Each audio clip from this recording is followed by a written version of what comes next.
Dear friend, have you ever noticed that sometimes we don't eat because we're hungry, but because we're sick or simply because everyone else around us is eating? There's one thing I truly believe that at any age, especially after 50, we all need to relearn something vital: how to listen to our bodies, not to control them, not to fight them, but to really truly listen, to learn the difference between real hunger and emotional hunger. One of my patients, Ellen, 63 years old, once came in and sighed, "Doctor, I don't understand why I keep gaining weight. I barely eat." But when she started keeping a food journal, she noticed something important. She ate the most when she felt the loneliest. Not because her stomach was empty, but because her heart was. Have you ever felt that way? That's why I always say weight loss doesn't start in the stomach, it starts in the heart. And a big part of that journey is learning to eat at the right time to give your body enough space between meals, and especially to eat in rhythm with the sun. Yes, I'm talking about an old rule that still holds incredible power. Eat when the sun is up and finish dinner before it fully sets. Modern science has a name for this chrononutrition, which means nourishing the body in harmony with your natural body clock. When the sun is high around noon, your digestion is at its peak. But as the day darkens, your inner fire dims too. If you eat too late or too heavily, your body can't process it well. Instead of burning calories, it starts storing them. A light early dinner, something simple and easy to digest like a warm bowl of porridge or steamed veggies, can work wonders. You'll sleep better. You'll feel lighter. And the next morning, you might even see something different in the mirror. A brighter face, a clearer gaze. Now I know for many people, dinner is a time for family. It's when the kids and grandkids come home. But I believe you can still enjoy that time with a lighter meal on your plate and love in your heart. You don't have to say no to family, just maybe say no to a second helping of fried food. I'm not asking you to change everything in one day. I'm just inviting you to try one small shift. Have dinner before 6:30 p.m. See what happens in a week. I've seen it transform lives.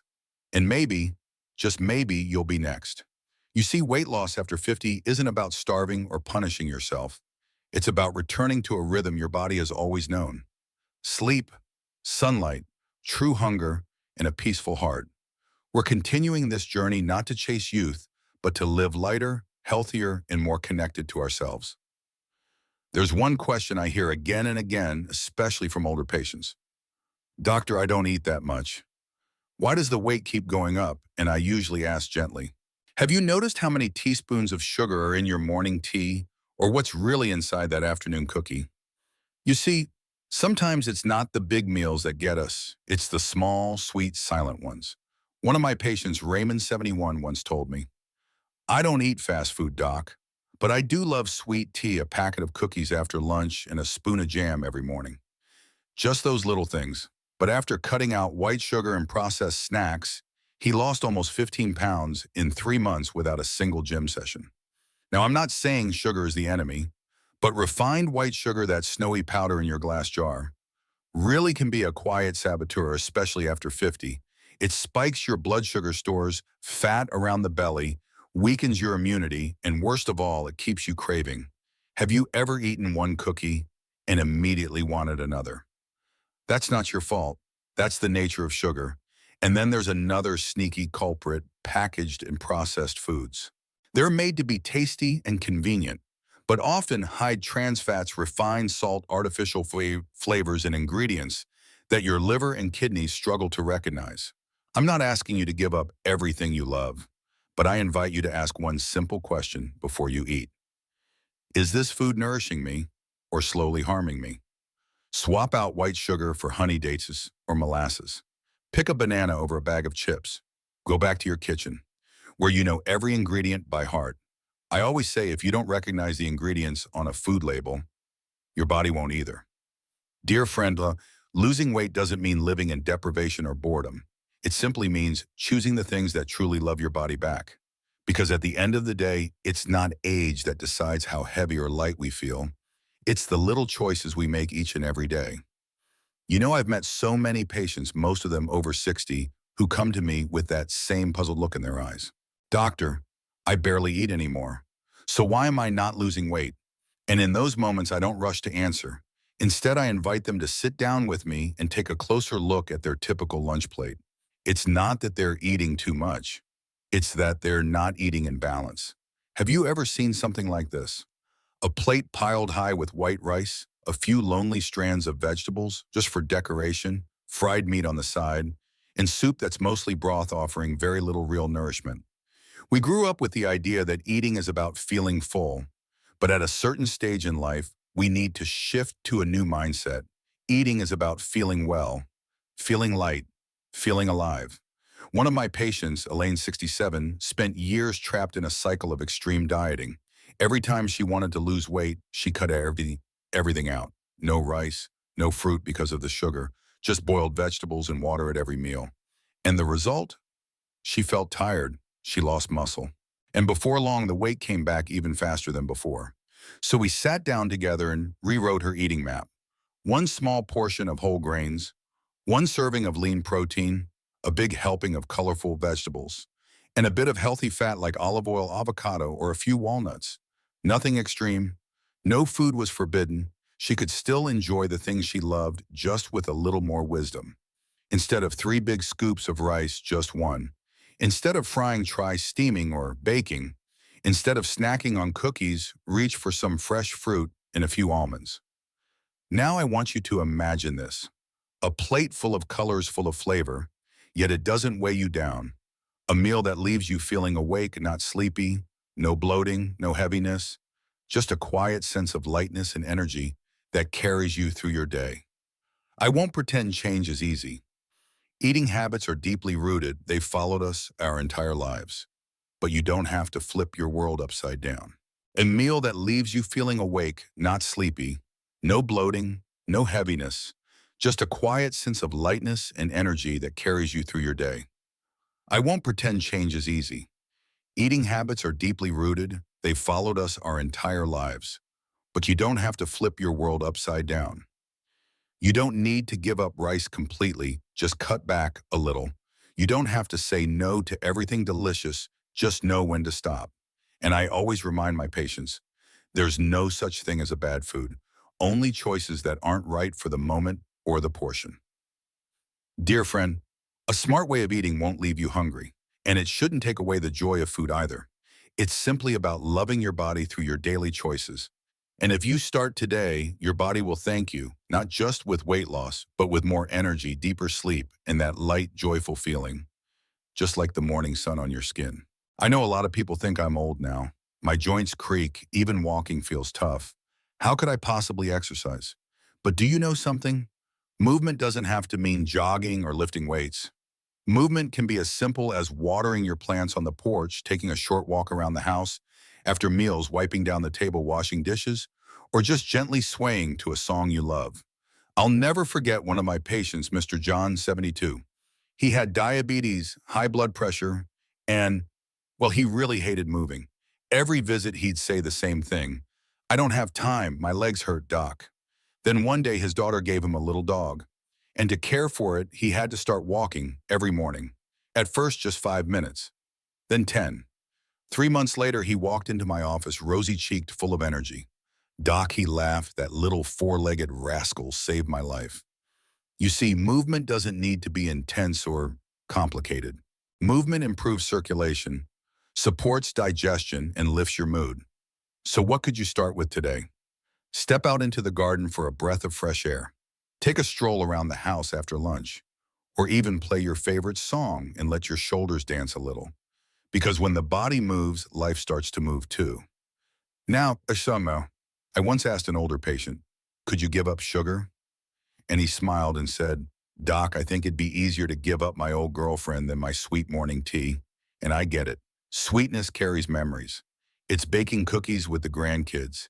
It's the sweet condensed milk your mom stirred into your cup as a child.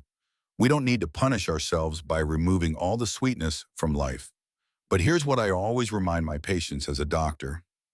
Refined sugar, that sparkly white stuff, is a slow, sweet knife.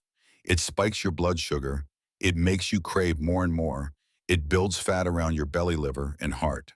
And in older adults, it worsens joint health, raises the risk of memory loss, and can even lead to cataracts. Have you ever noticed you eat a piece of cake and for 2 minutes it's bliss. But then, a whole day of guilt, fatigue, and low energy. So is there a way to still enjoy sweetness without the bitterness that follows? Absolutely. I always tell my patients, choose real sweet over fake sweet, ripe fruits like bananas, papaya, or apples, a spoonful of pure honey, a few dates or raisins as an afternoon snack. These not only satisfy your cravings, they nourish your body with vitamins, fiber, and antioxidants. Now I want you to picture this. It's late afternoon. You're sitting on your porch, a warm breeze passing through. In your hands, a cup of warm water with honey and a slice of lemon. No sugar, no guilt, just the real sweetness from nature and from yourself. Because sometimes to live well, we don't need to deny everything. We just need to know how to choose wisely. Let me ask you something gentle, something simple. Do you remember the last time you watched the sunrise? There's a quiet miracle I've discovered over more than 3 decades as a doctor. The human body, especially in our later years, shares a deeply delicate connection with the sun. Every morning when those first rays of sunlight touch your skin, your body doesn't just wake up because of an alarm clock. It awakens with an internal rhythm, a biological clock shaped over thousands of years. It whispers, it's time to eat. And when darkness falls, that same rhythm reminds us, it's time to rest, stop digesting, stop eating. One of my patients, Elaine, she's 64, once sighed and said, "Doctor, I eat so little, but I keep gaining weight." And when we talked more, I found out she often had dinner at 9 p.m., then stayed up watching TV until almost midnight. She didn't realize one important thing. Her digestive system had already gone to sleep right after sunset. Modern research shows that our digestion and metabolism work best between 10 a.m. and 2 p.m. when the sun is high in the sky. After that, everything slows down, just like the fading light on rooftops at dusk. That's why I always tell my patients, and I'm telling you now, this simple but powerful rule: eat with the sunrise, rest with the sunset, have a full, nourishing breakfast early, eat a warm, satisfying lunch right on time, keep dinner light and finish it before 6:30 p.m. And if you still feel hungry later, a cup of warm milk, a few almonds, that's all you need. Try it. Let your body live with the light instead of struggling against the night. Because being healthy isn't always about doing something new. Sometimes it's about returning to what's natural. The rhythm of the sun, the rhythm of life, and the rhythm of your own soul. Let your body live with the light instead of struggling against the night. Because being healthy isn't always about doing something new. Sometimes it's about returning to what's natural, the rhythm of the sun, the rhythm of life, and the rhythm of your own soul. I often ask my patients a simple question. If your plate could talk, what would it say about your health? Dear friend, after the age of 50, our bodies don't need a lot anymore, but they need the right things more than ever. Eating more doesn't mean being healthier. Eating right, that's the true key to living long, living well, and living lightly. There was a 70-year-old man, his name was Jerry, who once said to me, "Doctor, I don't snack or eat junk. I have 3 proper meals a day. I even drink a soda daily for energy." But then he came to my clinic complaining of fatigue, headaches, high blood sugar, and a fatty liver. I gently told him, not every meal is the same. Some meals nourish us. At this age, protein is like the bricks, helping rebuild a roof that's starting to wear, supporting muscle strength and a steady heart. 1 part fresh vegetables or fruit, they keep digestion smooth, help prevent constipation, and strengthen your immune system. I often joke with my patients, if you want beautiful skin, a light stomach, and a peaceful mind, eat your greens like you eat your love. A small portion of healthy carbs like brown rice, whole grain bread, sweet potatoes, or oats. These give you long-lasting energy and help curb cravings between meals. And finally, good fats from olive oil, walnuts, almonds, or a small drizzle of sesame oil on your veggies. Fat isn't bad. The problem is, we've misunderstood it. And here's one more important thing. Don't eat when you're stressed. Don't stuff yourself when you're not truly hungry. Eat as though you're taking care of someone you love with every spoonful, every bite, and a quiet moment of gratitude. And here's one more important thing. Don't eat when you're stressed. Don't stuff yourself when you're not truly hungry. Eat as though you're taking care of someone you love with every spoonful, every bite, and a quiet moment of gratitude. Imagine this with me. It's midday. You're sitting on your porch with a simple, fresh, colorful plate in front of you.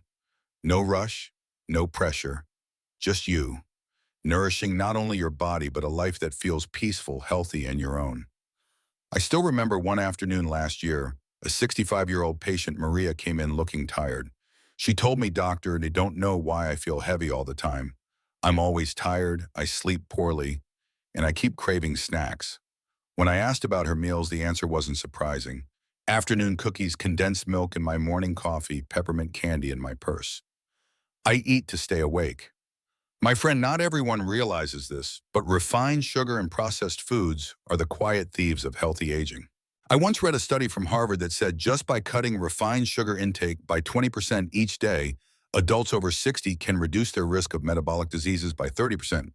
And yet, for years, we've let a spoonful of sugar quietly build a wall of illness in our bodies. One bite at a time, I want to invite you to reflect on something for a moment. When you drink a can of soda, you're putting nearly 10 teaspoons of sugar into your body. If you drink just one can a day over the course of a year, that's nearly 33 pounds, 15 kilograms of sugar. Is it any wonder your joints ache, you can't sleep well, or you find yourself easily irritated? So what's the solution? Not strict restriction, but wise replacement. Instead of refined sugar, try a bit of honey mashed dates or palm sugar, not in excess, just enough to satisfy a gentle sweet craving. Swap packaged cookies for fresh fruit nuts or a warm glass of milk. Instead of refined sugar, try a bit of honey mashed dates or palm sugar, not in excess, just enough to satisfy a gentle sweet craving. Swap packaged cookies for fresh fruit nuts or a warm glass of milk. Learn to read food labels. If the first ingredient is sugar or corn syrup, gently set it back on the shelf. I'll never forget the day Maria came back to my clinic 3 months after our first talk. She had a radiant smile. "I've stopped eating packaged cookies, doctor. Now I snack on apples, grapes, and even make my own granola. I sleep better and I walk so much easier." You see, transformation doesn't come from cutting out everything. It comes from one conscious choice at a time. And when you choose nourishing foods, you're not just feeding your body, you're nurturing your heart, your mind, and your spirit. I often tell my older patients, our bodies are like a door. If we don't open it every day, the hinges begin to rust. And once rust sets in, even oil can't bring it back to the way it was. There was an elderly gentleman, George, age 72, who came to me with a complaint. "Doctor, every morning I feel stiff. My knees hurt when I stand. After walking just 5 minutes, I'm exhausted. I think it's just my age." I smiled gently and asked, "Do you move your body at all?" "Even just 10 minutes a day," he replied sheepishly. "Well, I walk from the bed to the couch." You see, here's the misunderstanding many people have. As we age, we think we should rest more. But in truth, too much rest is what weakens us. Science has already proven just 30 minutes of walking a day can reduce the risk of falls, osteoporosis, high blood pressure, and even memory loss in people over 60 by up to 50%. Movement doesn't have to be complicated. You don't need a gym membership. You don't need fancy workout clothes. All you need is to stand up and move. You could take a walk around the house while listening to the radio. Go up and down the stairs a few times each morning. Garden sweep the floor. Wipe down the table. All of it counts as meaningful movement. Or even turn on an old song and dance a little cha-cha in your living room. I want you to imagine this. It's morning. You step outside to your porch, take a deep breath, and walk a circle around your block. The sunlight is warm. A few friendly greetings from neighbors. Just 15 minutes a day like this, and your body begins to awaken. Your joints loosen up, your mind feels clearer, and your heart beats a little more gently. Remember Mr. George, whom I told you about? After just 6 weeks, he was able to walk to the nearby park and play a few rounds of chess with an old friend. He told me, "I never imagined just a little movement each day would make me feel alive again." You see, we don't move to become athletes. Now let me ask you something. When was the last time you learned something new? Not for a test, not to compete, but simply because you were curious, because it felt exciting, because it reminded you that you're still growing. One of my patients, Maria, age 69, once told me, "After I retired, I felt like a clock that had stopped ticking. I'd wake up with nowhere to go, nothing to do. I'd sit by the window and watch time pass, but it didn't leave any mark on my soul. Then one day her granddaughter gifted her a Spanish language book made for older adults. Just a few greetings, a handful of basic words. Maria smiled and said, "I thought my brain was rusty." Turns out it was just sleeping. You see, we often believe that at this age our minds aren't sharp enough to learn anymore. But that's simply not true. The human brain can form new connections, absorb new knowledge, and adapt at any age. You see, we often believe that at this age our minds aren't sharp enough to learn anymore. But that's simply not true. The human brain can form new connections, absorb new knowledge, and adapt at any age. Science calls this neuroplasticity, and yes, you can absolutely activate it in your 60s, 70s, 80s, and beyond. You don't have to take on something big. Just try. Learning a few chords on the ukulele, coloring a beautiful mandala, picking 5 new words a day in a language you love, or learning to text with emojis so you can talk to your grandkids. Because learning isn't about age. It's about keeping the flame of curiosity alive even when the candles on the birthday cake are many. I want you to imagine this. It's a quiet morning. You brew a cup of coffee, pick up your phone, and learn 3 Italian words. Buongiorno, grazie, e arrivederci. In the afternoon, you knit another row of your scarf. In the evening, you text an old friend. Guess what? I learned 5 new English words today. That feeling, it's not about becoming young again. It's about continuing to live fully. Maria, the lady I mentioned earlier, she's now finished learning 3 simple classical songs on the piano. She once told me I thought I had reached the end of my path. But it turns out I just needed to turn and see that flowers still bloom on the other side. Dear Sir May, I say this: learning something new each day isn't about keeping up with the world. It's a gentle reminder to ourselves: I'm still curious. I still feel. And I still want to understand this life a little more deeply. Over the years, I've met hundreds of older patients. But here's something: you don't need to be a doctor to notice: the people who live the longest stay the strongest. Aren't always the ones with the best blood pressure or strongest bones. They're the ones who aren't lonely. There was an elderly gentleman named Ted, 76 years old. His wife had passed away. His children lived far away. He ate well, had no major health issues. But every time I asked, "Has anyone visited you this week?" he'd just shake his head and give a faint smile. A few months later, I noticed he'd lost weight, seemed quieter, more forgetful. Then one day he signed up for a knitting class at the church near his home. Not because he loved knitting, but because he wanted someone to talk to. 3 months later, he came back to my clinic, eyes bright like the early autumn sun. Now I remember everyone's name. I tell jokes. I sleep through the night again. Not because of medication, doctor, but because I feel like someone is waiting for me. Someone is listening. Have you ever felt that way? That just one person asking, "How are you today?" can warm your whole heart. Human beings, whether we're 5 or 95, still need to be seen, to be heard, to be held. A hug.